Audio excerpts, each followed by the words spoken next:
네, 오늘 말씀은 요한계시록 22장 20절에서 21절까지 하겠습니다. 이것들을 증거하신 이가 가라사대 내가 진실로 속히 오리라 하시거늘 아멘. 주 예수여 오시옵소서. 주 예수의 은혜가 모든 자들에게 있을지어다. 아멘. 거침없이 아멘. 화끈한 제목입니다. 화끈하게 거침없이 아멘 이라는 제목으로 김영경 목사님 나오셔서 기억했습니다.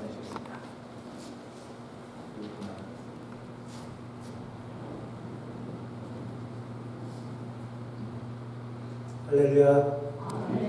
네, 우리 존경하는 이시원 목사님 교회에 목사님 와서 이렇게 선교 보고도 하고 말씀으로 교제할 수 있도록 기회 주신 우리 당배와 또 목사님 또 주님께 감사드립니다.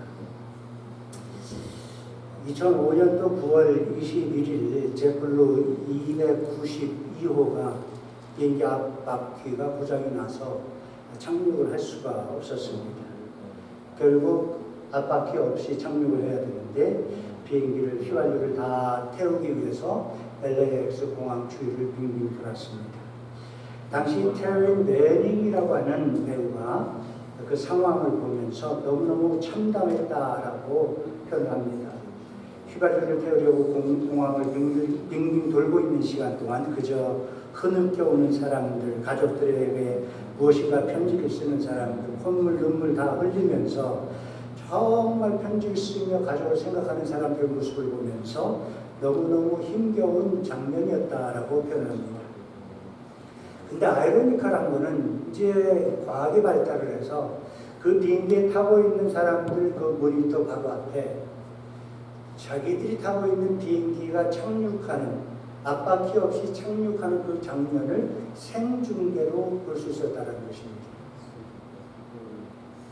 여러분들이 그 비행기 앞에서 그 모니터 앞에 앉아 있었다면 어떤 생각이 드시겠습니까? 자기의 마지막을 보는 것이죠. 오늘 본문 저희들이 계시록 22장 20절, 21절을 읽었습니다. 성경의 가장 마지막에 기록되어 있는 두 구절입니다. 사도 요한의 반응이 기록되어 있죠. 그래서 마치 사도 요한의 마지막을 보는 장면이죠. 우리가 그 마지막 장면에 있다고 하면은 우리는 어떻게 반응할 것인가? 사도 요한과 같이 반응할 수 있겠는가? 예수님께서 마지막을 하신 말씀이 기록되어 있습니다. 내가 진실로 속히 오리라.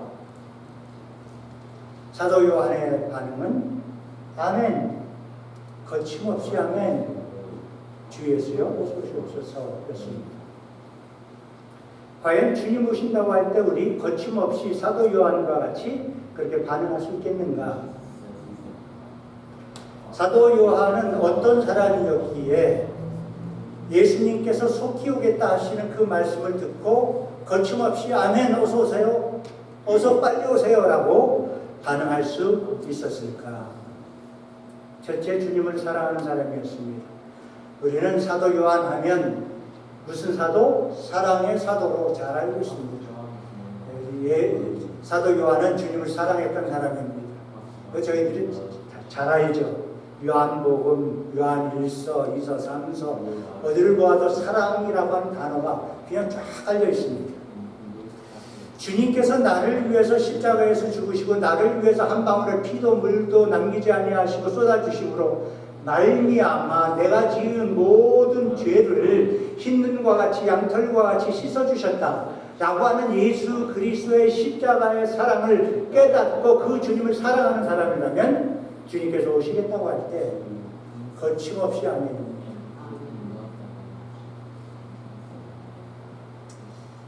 제가 집사였을 때, 제가 그래도 안수 집사를 했던 사람이에요. 그러다 이제 신학교를 가게 됐는데, 제가 제자 훈련을 받고 있었습니다. 아리조나에서, 피닉스 아리조나에서 살고 있었을 때인데, 제자 훈련을 받는데 제가 어떻게 늦게 갔어요, 조금. 한 3, 4분 늦게 갔더니, 제가 제일 늦게 와서 앉으니까 목사님이 저를 이렇게 보더니, 김영준 집사님, 만약 주님께서 오셔서 집사님 앞에 서 계신다면, 집사님 어떻게 하시겠어요? 때려 부으시더라고요. 만약 제가 오늘 똑같은 질문을 여러분들께 드린다면, 만약 주님께서 오셔서 여러분들 앞에 딱 서 계신다면 여러분들은 어떻게 하시겠습니까? 저는 그렇게 반응을 했어요. 목사님, 저는 겁이 덜 겁나서 얼른 벌떡 일어나 뛰쳐나가서 저 문 밖으로 나갈 것 같습니다. 그렇게 대답을 해놓고 나니까 조금 궁금한 게 생겨요. 근데 궁금해서 다시 문 곁에 와서 문을 조금 열고, 정말 예수님의 머리에 가시 자국이 있을까, 손에 못자국이 있을까, 발에 못자국이 있을까, 옆구리에 창자국이 있을까 궁금해서 볼것 같습니다. 무섭기도 하고 궁금하기도 하고. 이 목사님이 제자 훈련을 받고 있었던 모든 반원 한 사람 한 사람에게 다 똑같은 질문하십니다. 권사님 어떻게 하시겠어요? 장로님 어떻게 하시겠어요? 집사님 어떻게 하시겠어요? 제가 첫 스타트를 그렇게 끊어놓으니까 답들이 다 비스름해요. 그때 이 목사님이 가만히 계시더니 답변을 다 듣고 난 후에 조용히 찬송을 하십니다. 구주를 생각만 해도 어떻게 해요? 내 마음이 좋거든. 주 얼굴 배울 때 얼마나 좋으려. 조용히 찬송을 부르시는데 모든 반원들의 얼굴이 쏟아집니다. 나를 위해서 십자가에서 죽으시고 한 방울의 피덩물도 남기지 아니하시고 모든 것을 쏟아주신 그 주님께서 내 앞에 서 계시는데 도망쳐서 숨겠다고 했어요. 어떻게 됩니까? 두 팔 벌리고 쌍수를 들고 흔적흔적 뛰면서 주님 오셨어요. 주님 사랑합니다. 주님 어떻게 나를 위해서 그런 은혜를 베풀어 주실 수가 있습니까? 하고 달려들었어야죠. 아마 사도 요한한테 이 질문을 똑같이 드렸다면 사도 요한은 쌍수를 들고 달려가서 주님을 껴안고 뺨을 부비고 주님 사랑합니다 라고 대답했을 것 같죠, 그죠? 거침없이 아멘입니다. 아멘! 나를 위해서 십자가에서 죽으신 그 주님께서 오신다고 하는데 아멘입니다. 반갑습니다. 어서 오세요. 사랑하면 그렇게 할 수 있죠. 저희 펠로십 교회에서 같이 이제 신앙생활하던 집사님이 저쪽 아틀란타로 이사를 갔어요. 제가 이번에 와가지고서 이제 샌프란시스코 올라갔다가 집회하고 와서 또 LA 한 교회에서 또 집회를 하게 됐는데 그 집회를 오겠다고 아틀란타에서 여기까지 오겠대요. 어떤 마음입니까? 사랑하면 보고 싶은 거예요. 사랑하면 보고 싶은 거예요. 주님이 두렵지 않은 거예요. 나를 위해서 모든 것을 쏟아부어 주시고 희생하신 주님께서 오시겠다는데 쌍수를 들고 할렐루야 아멘 이라야 정답이죠. 사도 요한은 거침없이 아멘 할 수 있었는데 왜냐하면 사도 요한은 주님의 사랑, 주님의 은혜를 깨닫고 그분을 믿고 그분을 따라가는 삶을 살고 있었기 때문에 아멘 할 수 있었던 거죠. 그 믿음이 있었어요. 나를 위해서 죽으신 주님. 거침없이 아멘 할 수 있었습니다. 두 번째 이유는 무엇일까? 사도 요한은 주님께서 다시 오시면 어떤 일이 일어날지를 알고 있었습니다. 자, 계시록이 어떤 책이죠? 주님께서 반모섬에 있는 사도 요한에게 비전을 보여주셨어요. 어떤 비전이요? 주님 다시 오시면 어떻게 될 것인가? 계시록을 보시면 구석구석에 삽입부가 있어요. 이 삽입부는 그 순서와 관계없이 그냥 집어넣은 부분들인데 그 부분들이 대부분 완성된 하나님의 나라의 모습을 그리고 있어요. 뭐 여러 군데 있어요. 계시록 20장, 21장, 22장 보시면 천국을 그리고 있어요. 그죠? 천국이 얼마나 황홀하고 좋습니까? 계시록 부분이 그런 부분들이 있는데 계시록 7장에 보시면 또 그런 부분이 있어요. 7장 9절, 10절 말씀. 저희들이 너무너무 잘 아는 말씀이죠.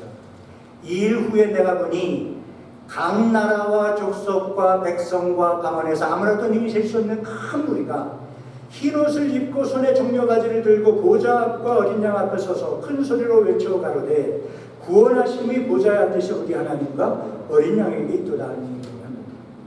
각 나라와 족속과 백성과 방 안에서 누구도 셀 수 없는 수많은 사람들, 흰옷을 입고 무엇입니까? 예수 그리스도의 보혈로 죄 사함을 받은 사람들이 보좌 앞에 하나님 어린 양에게 찬양을 하고 있는 모습을 보이더라는 겁니다.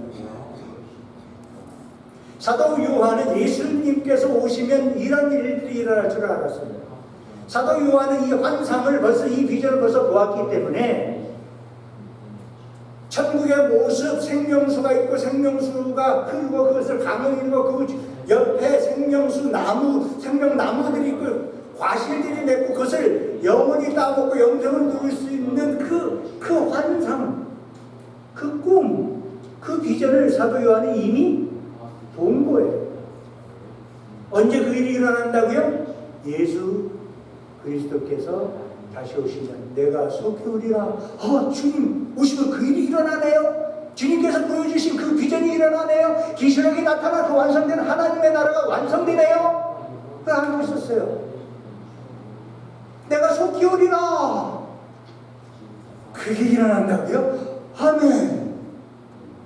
천국이 어떤 건지를 알아야 하는 거죠. 이 땅에 살면서 천국을 경험해 보신 적이 있어요? 저는 비스름한 거 한번 경험한 적이 있어요.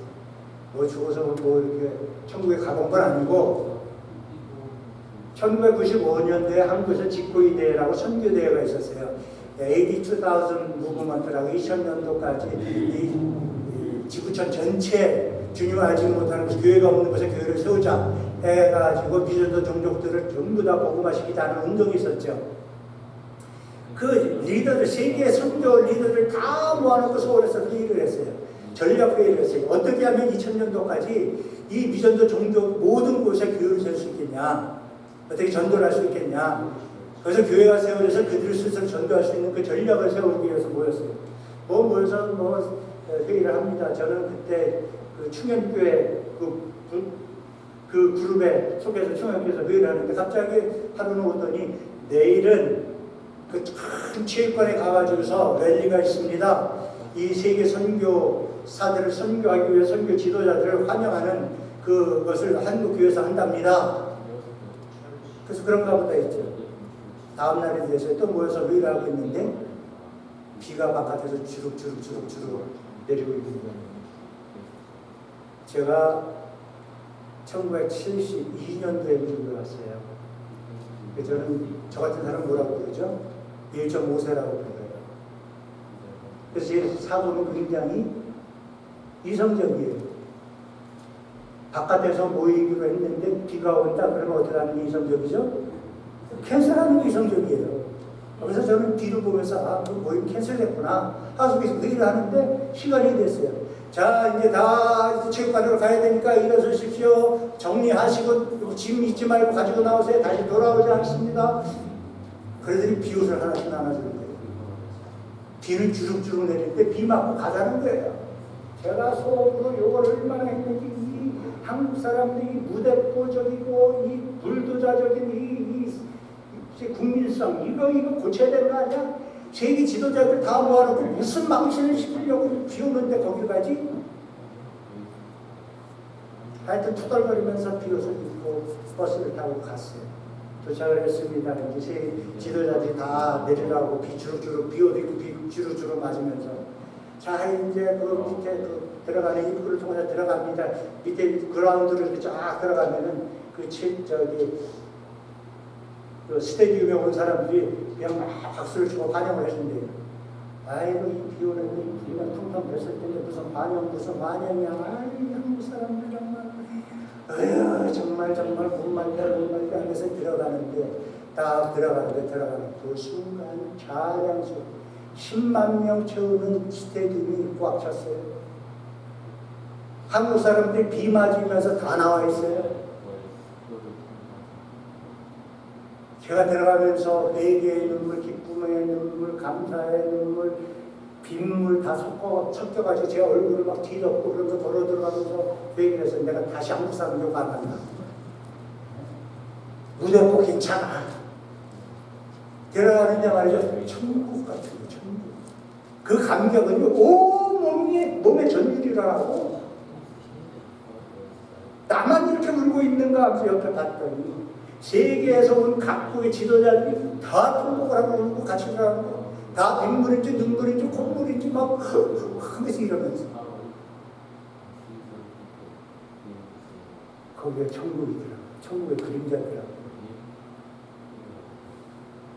그 천국 같지 않은 비 오는 데서의 천국도 그렇게 감격스러운 보좌에 앉으신 이와 그 어린 양 예수를 각 나라와 족속과 방언에서 쉴 수 없는 그 수많은 종족의 사람들이 하나님을 같이 찬양한다면 어떨까? 그 비전을 보고 예수 그리스도께서 내가 곧 올 거야. 오시면 그 일이 일어나는 거예요. 그 일을 우리가 영원히 경험하는 거예요. 그 경험 있는 사람은 어떻게 해요? 쌍수를 두고 어떻게 한다고요? 거침없이 하면. 그걸 모르면 생각을 해봐야 돼요. 주님 오신다고 하는데 이거 무슨 일이 있는 거야 이거? 이거 안 해야지 돼? 말아야지 돼?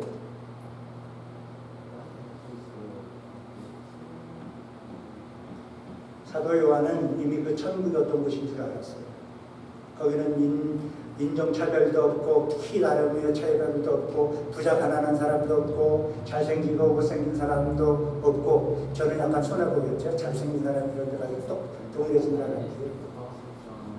이철 목사님 더 손해볼 것 같아요. 더 잘생겼으니까.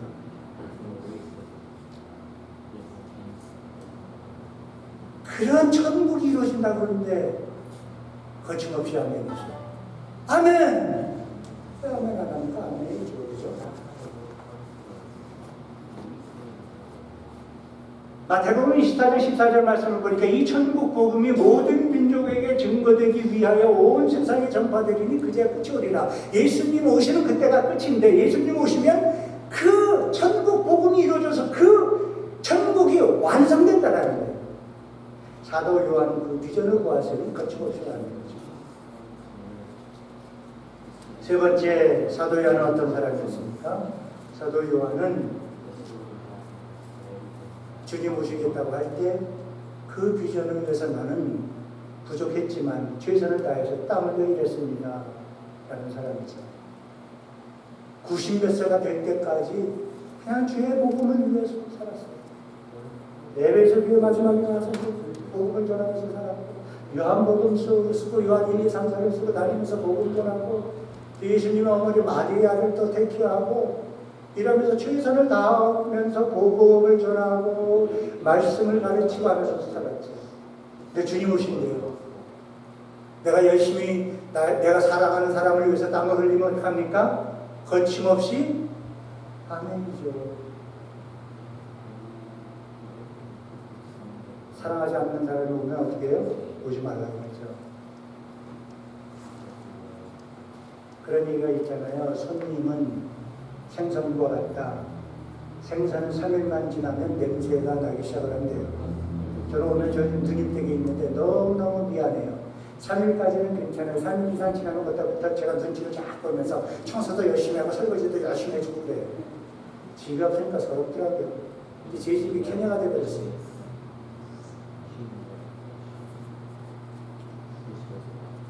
가끔 저희 아내가 저를 버려두고 멀리 갑니다. 제가 시카고에 있을 때는 이 LA 쪽에 놀러 오기도 하고 한국으로 가기도 하고 한 뭐 2주, 3주 갔다 오면은 첫 3일은 뭐예요? 천국이에요. 이거 먹지 말라, 저거 먹지 말라, 그 콜레스테롤 높은데 그거는 왜 먹냐? 제가 가끔 또 소프트 드링크를 마시니까 그 좋지도 않은 걸 왜 마시냐? 옆에서 그냥 계속 그 옆에서 잔소리하는 사람이 없어지니까 어떻게 해요? 천국이 있어요. 근데 3일이 지나고 나서부터는 점점 지옥화가 돼요. 청소도 해야지, 밥도 다시 또 차려야지, 또 설거지도 해야지, 아유 힘들어. 빨리 좀 왔으면 좋겠다. 시간이 다 됐습니다. 내일이면 옵니다. 내일 오면 제가 뭘 해야 될까요? 청소해야죠. 집 청소 쫙 해놔요. 요즘은 야가가지고 방이 4개 있으면 하나만 어지르고 하나만 치워요.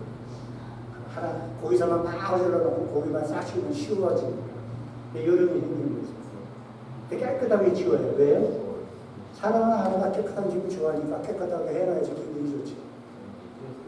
시간이 됐을 때 가서 공항에 가서 다 픽업 해옵니다. 집에 들어오는 순간 아무 얘기를 안 하면 뭐 보이는 거 없어? 물어봐요. 백팀했네요. 그거밖에 안 보여? 아이고 설거지 됐네요. 그걸 하면서 기쁜 거예요. 그 청소를 하고 설거지를 하면서 기쁜 거예요. 왜? 사랑하는 사람이 좋아할 줄 아니까. 여러분, 우리가 사랑하는 주님을 위해서 주님을 사랑하고 주님께서 기뻐하시는 일, 주님의 비전이 무엇인가를 알고 주님이 기뻐하시는 일이죠.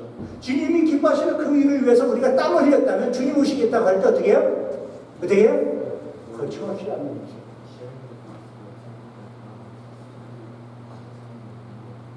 사랑하는 성도 여러분, 주님을 사랑하십니까? 주님께서 보신 그 비전을 함께 보시기 바랍니다. 비전을 보셨습니까? 그 비전을 위해서 땀 흘리시기 바랍니다. 사도 요한처럼 주님 오시겠다 할 때 두 팔 벌려 할렐루야 아멘 주여 어서 오시옵소서 할 수 있다는 거죠. 저는 25년의 목회를 마치고 10월에 마지막 예배를 드리고 9월 마지막 주에 마지막 예배를 드리고 10월 첫째 주에 캐나다로 들어갔습니다. 친구한테 속아서 갔어요. 목회를 하면서 한 25년 동안 협력했던 친구 선교사가 그 케냐에 있는데 와서 같이 한국에서 가르치고 사역 같이 하자고. 그 케냐가 이제 아주 좋은 곳으로 그래도 아프리카가 좋아봐요. 얼마나 좋겠어요. 다 거기가 거기에요. 조금 난 정도지. 그 케냐가 좋은 곳을 아주 소문이 나와서 나이로비 하면 거기서 호강하는 줄 알아요. 그러면서 저한테 그렇게 꼬시는 거예요. 목사님 은퇴하고 뭐 할 거예요? 캘리포니아 가서 골프만 치면 얼마나 지겹겠어요. 골프도 밤낮 치면 지겨울 텐데 가끔 쳐야지 재밌지. 우리 와서 같이 케냐에서 선교하자. 선교해요. 막 그러는 거예요. 케냐 나이로비는요 아프리카의 파리예요. 파리. 블란사 파리와 똑같다는 거예요. 외국을 가니까 그냥 파리는 그냥 똥파리만 더 시들시들. 하여튼 파워포인트 한번 올려주시기 바랍니다. 이제 가서 제가 하는 사역 중에 하나가 칼리지에서 강의하는 것입니다. 설교학 가르치고 같이 함께 사진 찍었습니다. 다음 끝나고 학기 끝나고 참 불쌍해가지고 점심도 못 사고 그래가지고 이제 마지막에 뭐 파티를 해야 되겠다 해서 피자 인이라는 데가 있어요. 그래서 비싸지도 않는데 피자를 한 8판 정도 사다가 같이 먹었어요. 피자를 그때까지 한 번도 못 먹어본 사람들이 거의 다였어요. 그냥 뭐 배달려서 먹는데 참 마음이 아프더라고요. 그 다음 강의하는 모습이죠. 강의하는 모습. 그 다음 지금 저희 교회가 거기서 한 20년 전에 몬바사라고 하는 그 해변가에 있는데 그 선교사님과 함께 거기 이제 자립 선교를 하자 해가지고 거기 구멍가게를 하나 차려줬어요. 그래서 한 선교사, 현지인 선교사를 파송을 해서 그 장사를 하면서 교회 개척을 하고 완전히 무슬람 지역인데 한번 무슬람 선교를 해보시오 했는데 1년 만에 다 까드셨어요. 100불 팔면은 50불 쓰고 50불은 또 물건 살 거 남겨둬야 될 거 아니에요. 100불 팔면 100불을 다 써버리니 뭐 장사가 되겠어요? 쫄딱 망했죠. 그래서 두 번째 선교사를 파송을 했어요. 그거 어떡할까? 두 번째 선교사는 가서는 절대 나 이거 못하겠다. 정리합시다. 정리해버려. 그럼 뭐 하고 싶냐? 그랬더니 학교, 아이들 가르치는 걸 좋아해요. 그래서 나무 밑에서 애들 가르치기 시작한 게 학교가 되었어요. 300명이 넘는 학교가 됐어요. 무슬람 지역의 학교가 됐는데 한국에 후원하시는 분들이 좀 후원을 해서 건물을 좀 잘 짓고 지금 중학교 정부에서 중학교까지는 같이 해야 된다 해서 중학교 터 잡고 이제 건물 후원 다 받을 건물 다큐멘테이션만 되는 건물을 지으려고 기다리고 있어요. 그리고 이제 무슬람 지역이니까 중학교까지 끝나고 무슬람 고등학교를 가면 아무 소용이 없잖아요. 그래서 고등학교까지 해야 되겠다. 땅까지 사놓은 상태예요. 그 다음 그래서 우리의 계획은 자립 선교한다고 구멍가게 하나 차려가지고 설교하는 거였는데 하나님의 계획은 거기에 없었어요. 그거 그냥 없어버리고 학교가 들었어요. 무심히 선교사역 가운데 있는 건장한 청년이 무심히 선교해서 그 학교를 전부 맡아서 이제 운영하고 돕고 그러고 있습니다. 이 학교가 그 지역에 이 건물을 보면 그냥 그렇죠. 이 지역에서 최고의 건물을 자랑하는, 우리가 가서 보면 형편없어요. 근데 최고의 건물을 자랑하는 초등학교가 됐어요. 그래서 이슬람, 그 주위에 이슬람 그 학교들이 많은데 이슬람 학교에서 가르치고 있는 무슬람들이 자기 자녀들 이 학교에 보내요. 학교 끝날 때쯤 되면은 막 히잡 뒤집어 쓰고 하는 엄마들이 와서 기다려요. 그럼 그 손붙, 기독교 학교 와서 애들 손붙 잡고 집에 가는 거죠. 들어올 때 다 사인을 하고 들어와요. 예배를 들어주고 성경 가르쳐도 좋고 찬양 가르쳐도 좋다라고 다 사인해요. 이맘이라고 하는 무슬람의 목사 같은 사람들, 그 자녀들도 그 정도로 학교가 굉장히 수준 있게 됐고, 그리스도인 어려서부터 이제 찬양 가르치고 예배 드리고 그 다음에 성경 가르치고 한 걸 계속 어린아이들 하고 있습니다. 다음 애들이 와서 이제 하이파이브 하면 외국인이 오면 하이파이브 하는 거 되게 좋아해요. 하고 나면 손이 안 닦을 수가 없어요. 얼마나 손이 끈적끈적하고 떼먹고 막 그러죠. 바닥이 흙바닥이니까 흙바닥에서 얼굴 땀 흘리고 내보다 애들이 이제 외국 손님 왔다고 프레젠테이션 해주는 거 노래 불러주고. 다음 그리고 이제 지금 나이로비 근처에서 제가 하고 있는 사역 중에 하나가 빅민촌 사역입니다. 거기 빅민촌 한 20여 년 전에 현진 선교사 훈련받은 자매가 이제 사명을 받고 선교를 시작했는데, 그 빅민촌 출신 남자를 만나서 결혼을 했는데 이 남자가 이제 목사가 됐어요. 그래서 빅민촌 지역에 교회를 개척하고 있고, 그 다음에 이제 청소년들과 그 에이즈 감염 여인들을 돕는 사역을 하고 있었어요. 보니까 너무너무 열악해가지고 이제 제가 은퇴하기 한 1년 전에 거기에 그 물 사역을 하라고 조금 도와준 게 있는데, 거기 가서 보니까 땅을 3분의 1값만 해놓고 계약만 해놓고 대책도 없이 그러고 있더라고요. 그래서 할 수 없이 그것도 또 펀드레이징 해가지고서 땅값을 다 치러주고 거기에 이제 펜스 쳐주고 그다음에 땅 갈아주고 지금 농사를 막 시작을 했습니다. 이제 남은 게 이제 그 우물을 파주는 건데, 이 나이로비라고 하는 그 아프리카의 대표적인 도시 중에 하나가 600만인데 그 도시를 중심으로 거의 60%에서 70%가 빈민입니다. 그래서 슬럼 지역이에요. 한 도시의 60% 70%가 슬럼이라고 생각을 해보세요. 잘못 들어가면은 이게 위험합니다. 다 뺏기고 위험하고 생명되고 총을 쏘고, 외국인이 들어갔다가 미리 연락해서 길 막고 다 털어버려요. 그래서 키베라라고 하는 곳이 있는데 칼카타, 인도의 칼카타하고 1, 2위를 다투는 곳입니다. 그 다음 그런 사역을 하고 있는 이반스라고 하는 목사인데, 그 다음 신학교에 졸업한 자매고요. 그 다음에 만난 남편 이반스 목사. 그 다음 그 사역을 너무 열심히 하고 잘하고 있어요. 크리스마스 때 애들이 크리스마스 뭐 예배도 제대로 들어보지 못하고 잔치를 못 해봤다 해가지고 물건을 좀 사가지고 음식하고 사가지고 갔더니 뭐 좋아가지고 수업을 해서. 그 다음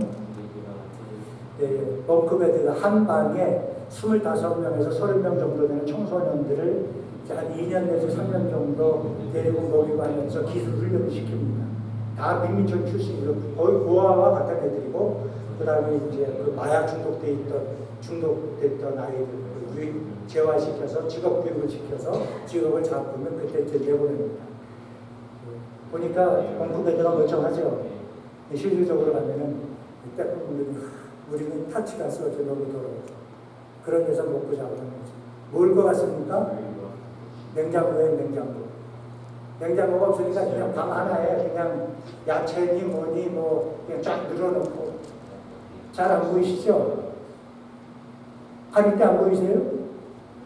말도 써주시. 가리면은 잘 안 나오는데 파리뼈죠, 파리뼈. 그 다음 이 시장에서 버리기 직전에 야채들, 캐럿들 뭐 이런 것들을 아주 그냥 헐값에 다 싹쓸이 해와가지고 이제 저렇게 쓸어와가지고 그걸 정리해서 생활을 하죠. 그 다음 이거는 이제 물통 보관합니다. 물이 굉장한 문제입니다. 그 큰 나이로비 같은 큰 도시에도 이 도시 월화가 거의 없어가지고 우물물을 사다가 그 큰 건물 아파트에도 큰 위에 큰 물통을 집어넣고 거기서 펌프해서 물을 올려가지고 씁니다. 물이 없다는 게 상상이 가십니까?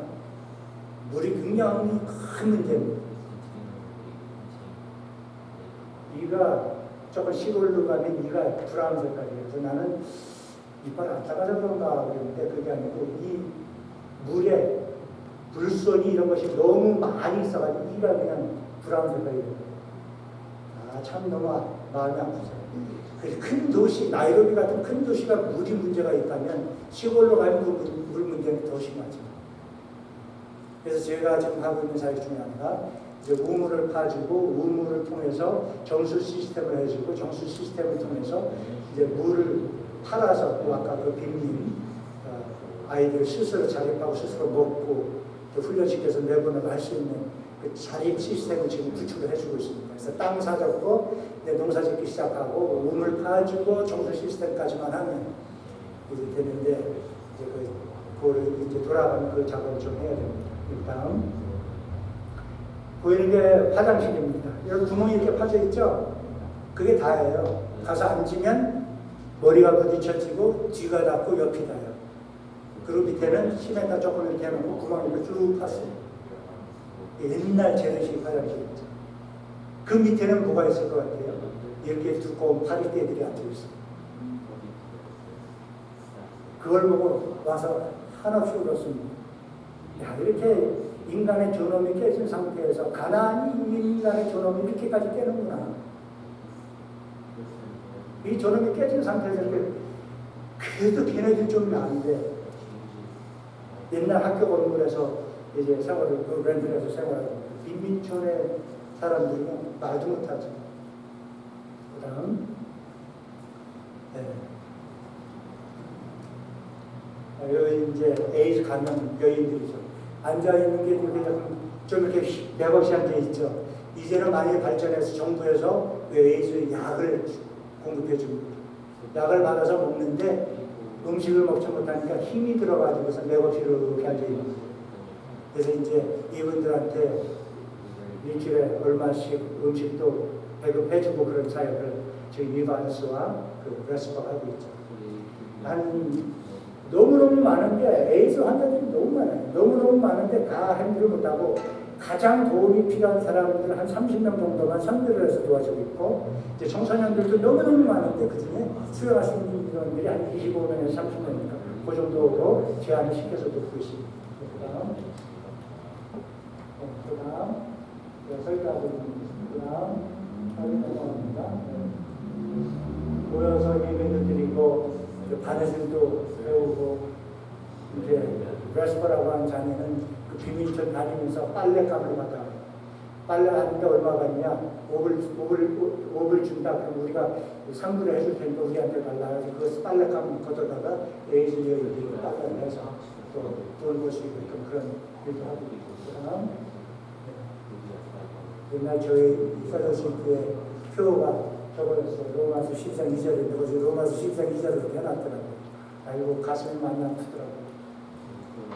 그 다음 주일하고 나가는데 그렇게 나쁜 지역은 아니에요. 중간 정도 지역인데 교회에서 예배 드리고 나서 전도하겠다고 저러고 있는 거예요.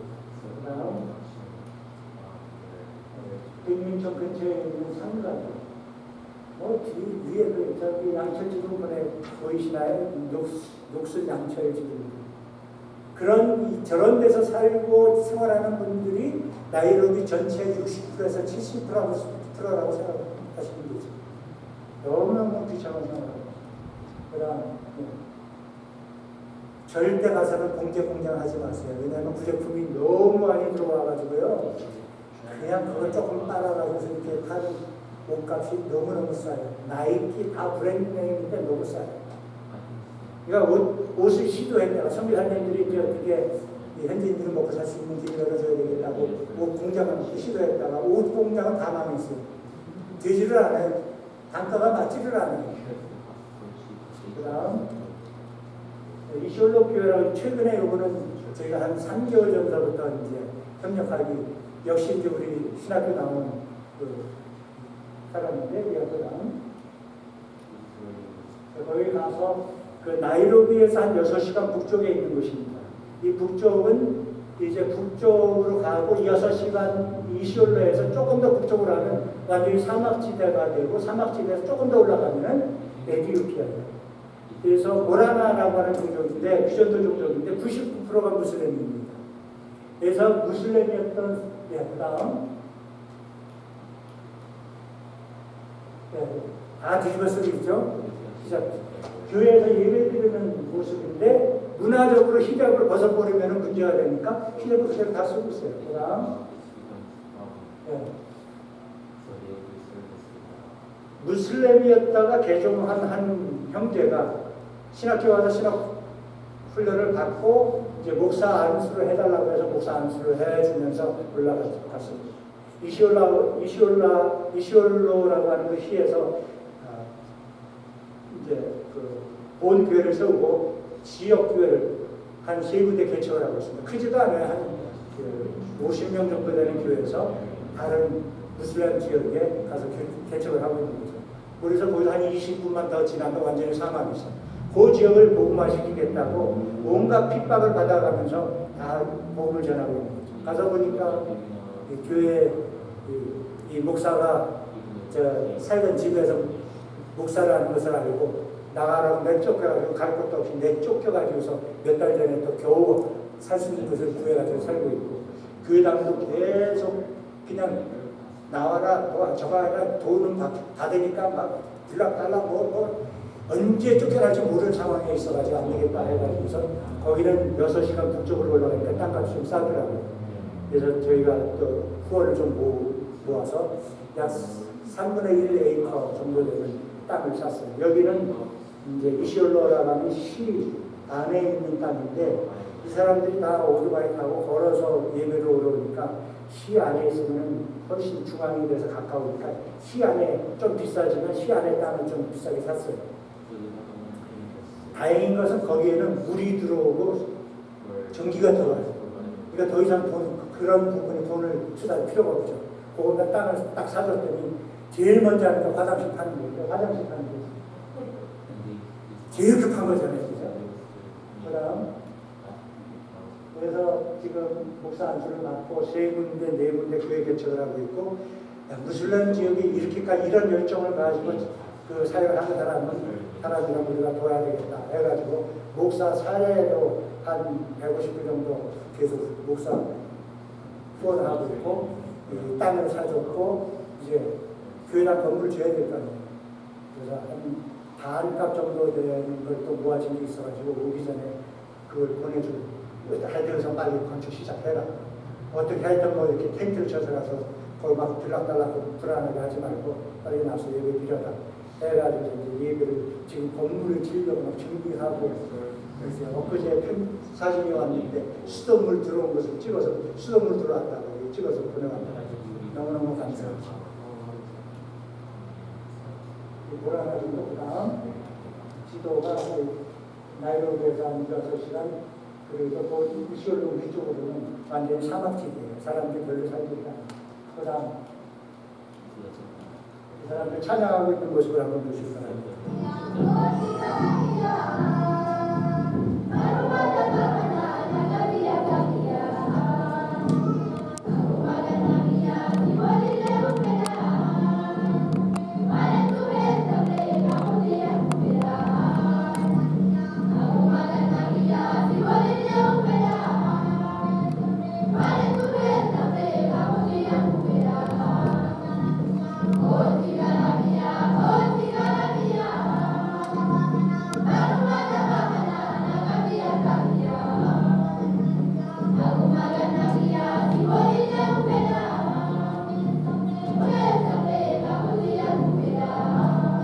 예배드리는 장면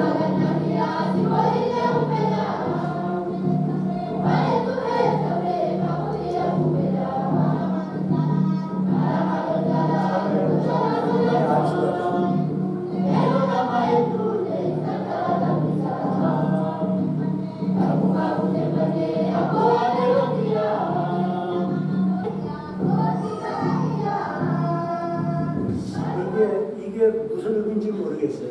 근데 찬양할 때마다 이렇게 찬양해요. 근데 제가 25년 목회하면서 이렇게 진지한 찬양을 처음 경험했어요. 앞에서 찬양을 하는데 여기 누가 시켜서 그런 것도 아니에요. 한 사람 한 사람 앞에서 찬양하는 모든 사람이 한 번씩 돌아가면서 울더라고요. 눈물 흘린다고 다 진짜 찬양은 아니겠지만 그냥 속에서 올라오는 그 찬양 같이 갔다는 그 함께 협력하는 그 선교사님들 놀라는 거예요. 근데 모라나 언어로 찬양을 하고 있는 거거든요. 이제 스와힐리하고 영어로 하는 찬양을 근데 뭐 별로 감동이 없었어요. 1년 동안 감동받은 찬양이 없어요. 참 찬양도 별로 싱겁네. 이럴 정도로 뭐 시끄럽긴 한데 뭐 별로 감동이 없었는데 앞에서 이 찬양하는 모습을 가까이 이렇게 보는 거예요. 한 사람 눈을 훔쳐가면서 찬양하면서 눈을 훔쳐가면서 찬양하는데 저도 모르게 눈물이 그냥 쫙 흐르더라고요. 끝나고 집에 가서 우리 아내가 당신 그 찬양할 때 어땠어? 너무 좋아서 나 울었어. 그러면서 그래 나도 울었는데 너무 무슬람이라는 그 사회 속에서 모든 진물들 속에서 신앙을 지켜내겠다고 하는 이상하게 고개를 숙이고 찬양을 해요. 이 사람들 무슨 저긴가. 근데 다 그 히잡 쓰고 완전히 무슬람처럼 옷 입고 있잖아요. 문화적인 거. 벗으면은 너무 티가 나니까 저거 그대로 옷 입고 이렇게 찬양을 하는데 갔다 와서 여기는 좀 후원을 해야 되겠다라고 결정을 갔다 와서 내리고 저희 아내가 저 후원 모금 들어가고 다 모아가지고 땅 살 수 있게 해주고 땅 산 지가 이제 한 2, 3주밖에 안 돼. 그 완전 클로싱이 되죠. 그래서 이제 사자마자 그게 클로싱 되자마자 그 다음 날 이 저희 기계 불러다가 화장실부터 그래서 좀 도와줘야 되겠다고 반 정도 되는 거 건축할 수 있게 뭐 건축이라고 해야 뭐 이렇게 벽 떠주고 멋있게 짓는 거 아니고 나무 판자 같은 거 대고 이제 핫판 같은 거 이런 걸 쭉 대고서 이제 텐트처럼 하는 거죠. 그 비도 많이 오지 않고 그런 것이니까 이렇게 해서 참 너무너무 저는 그런 생각이 듭니다. 이 지금 그 빈민촌 사역하고 지금 무슬람 그 사역을 저와 저희 아내가 주로 기도하면서 협력하고 주로 같이 하는 거지만 성교회가 같이 하는 거지만 주로 저희는 거기에 중심을 두고 있는데 너무 잘했다. 너무 감사하다. 이 친구 목사한테 속아서 똥파리만 득실득실한 곳을 아프리카의 파리라고 속여가지고 불러놨는데 주님의 인도하시며 주님의 은혜였다라는 생각을 합니다. 너무너무 감사하고 저러분들에게 어떤 브리지가 되어서 뭔가 도와주고 그곳에 교회가 세워지고 개척되어지고 또 그들이 자립할 수 있도록 그 빈민 너무너무 가난해요. 그 빈민의 정도는 저희 상상을 초월해요. 거의 보통 거기서 일하는 사람들이 하루 일당을 한 7불 정도 받고 일하는 사람들이 많아요. 정규직이 아니라.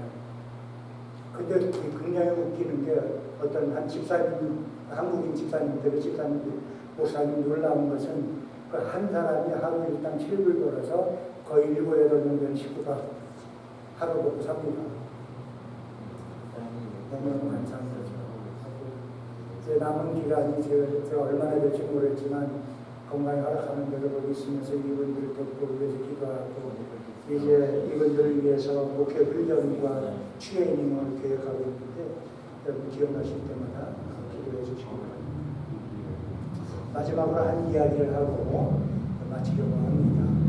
주님을 사랑하고 주님께서 보신 그 비전을 함께 보고 주님을 위해서 땀 흘린 사람이라면 주님 모시겠다고 하는데 이 천국이 이루어진다고 하는데 온 세계가 난리 아니에요. 팬데믹 이후로 경제가 무너진 나라들이 한국 그 나라가 아니고 그냥 뭐 난민들 생기고 빈민들 생기고 굶어 죽고 강도 여기 미국도 뭐 많이 힘들어졌다고 하는데 다른 면도 말도 못하죠.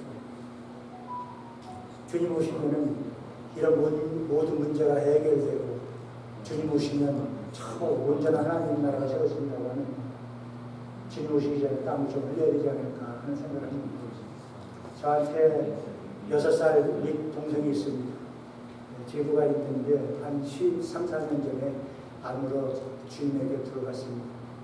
시카고에서 목회를 하고 있을 때였는데 연락이 왔습니다. 소천했다고 해서 비행기를 타고 피닉스로 갔습니다.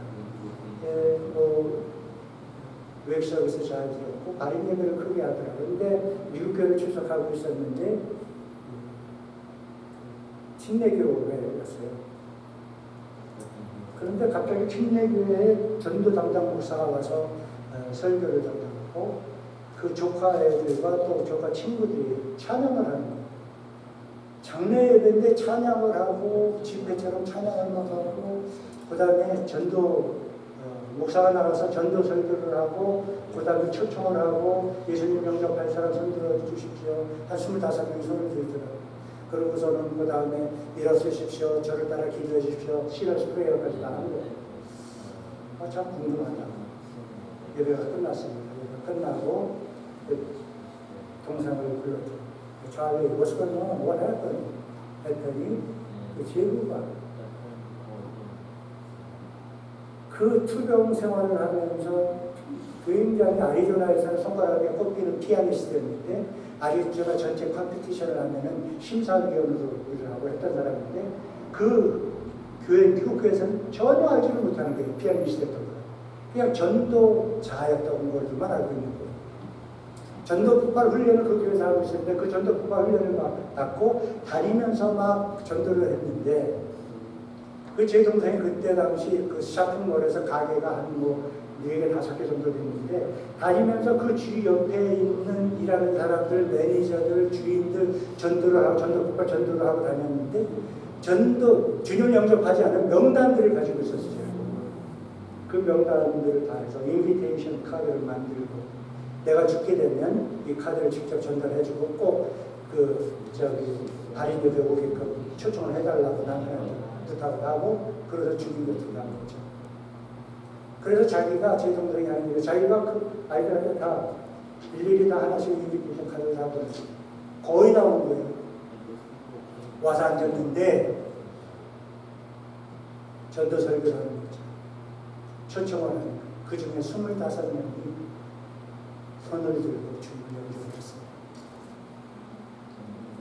주님만 좋으실지 모릅니다.